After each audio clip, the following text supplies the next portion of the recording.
You talked about you talked about some of the best teams ever in Penn State wrestling history there earlier, and saying Rutherford, but also one of the best names ever. Where do you think this team sits amongst that conversation?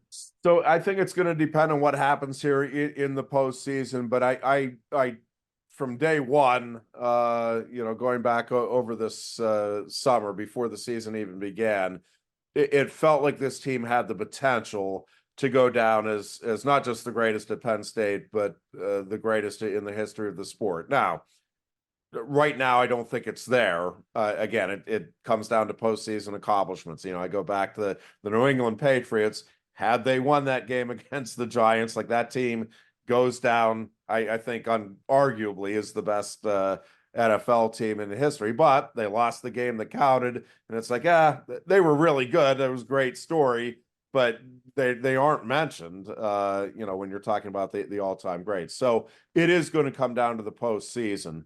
But I this team has a chance to match the two greatest accomplishments, I think, in terms of postseason by teams in the history of the sport.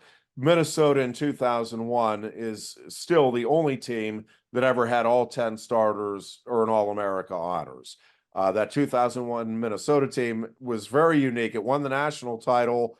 All 10 wrestlers were All-Americas, but none of them were in the finals. Not only did they not have any national champions, they didn't have anybody in the finals. So they were done on Saturday night. They had the team title wrapped up. They had 10 All-Americans, but nobody in the finals. So that is a remarkable accomplishment. Again, they're the only team that ever did it, 10 All-Americans in one season.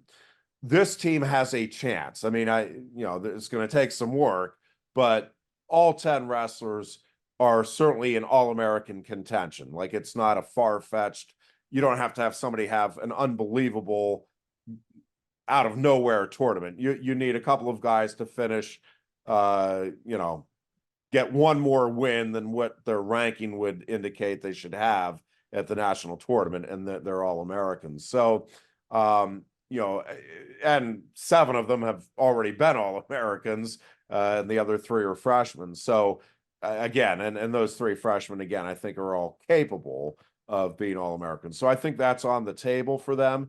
And then, I was 97 team had 170 points at the NCAA tournament, which is the most ever. They had 5 national champions that year, which is tied for the most ever. Penn State obviously has done that now twice as well. But when you look at it, that Iowa team in 97 had 6 in the finals, 5 champions, 8 All-Americans, and but all 10 wrestlers qualified for nationals, and all 10 won at least 3 bouts. So even the 2 that weren't All-Americans Wow. contributed significantly. When you look at this Penn State team, again, it's not an easy path to get to that 170, but there is a path there. You have 5 number 1 ranked wrestlers. Obviously, they are title contenders, and I think Mitchell Messenbrink is as well. So you have 6 guys at least that are in the mix, which would match, if they all got to the finals, that would match what Iowa did. 5 of them are certainly capable of winning the national title. And then I think, again, all 4 of the others are capable of being All-Americans. Well, if that happens, again, bonus points will factor in. I mean, Penn State can make a real run at it.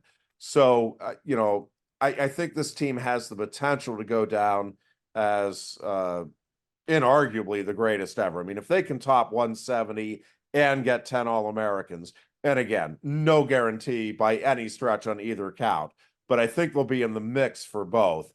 If they achieve both those, again, to me, it's not even debatable at that point. This team goes down as the greatest in history.